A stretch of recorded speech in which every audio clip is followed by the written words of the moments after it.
ఏది వృధా పోకూడదు. కొంతమంది చూడండి, ట్యాప్ ఇప్పేసి అలా వదిలేస్తుంటారు. పిల్లలు కూడా ఇళ్లలో ట్యాప్ ఇప్పేసి వదిలేస్తారు. మనం ఏం చెప్తాం పిల్లలకి? ట్యాంక్ నిండా ఇంకా చాలా ఉన్నాయిరా, స్విచ్ చేస్తే మోటారు మళ్ళీ ఎక్కుతాయిరా, వదిలేసుకోరా అంటావా? అంత కళ్ళు మూసిపోయి ఉంటావా? ఉండం కదా. ఏమంటాం మరి? ముందు అర్జెంటుగా ట్యాప్ బంద్ చేయి, కట్టేయి. అది మంచి పద్ధతి కాదు. ఎన్నో ప్రాంతాలలో నీళ్లు లేక ఇబ్బందులు పడుతున్నారు, నీళ్లు లేక ఏడుస్తున్నారు. కొన్ని వందల కిలోమీటర్లు బిందెలు పట్టుకుని ప్రయాణం చేసి చుక్క పోగు చేసుకుని ఇళ్ళకి తెచ్చుకుంటున్నారు. అలాంటి దుర్భర పరిస్థితులు సమాజంలో ఉన్నాయి. అలాంటి భయానకమైన పరిస్థితులు ఎండిపోతున్న ప్రాంతాలలో ఉన్నాయి.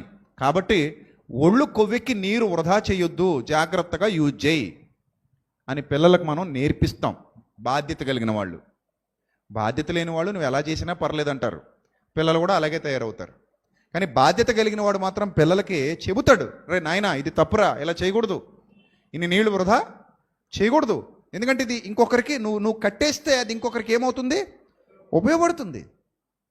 సో పొదుపు చేయి, అంతే తప్ప వృధా చేయొద్దు. ఆహారం అలాగే, నీరు అలాగే, సమయం అలాగే, ధనం అలాగే, ఏదైనా అలాగే.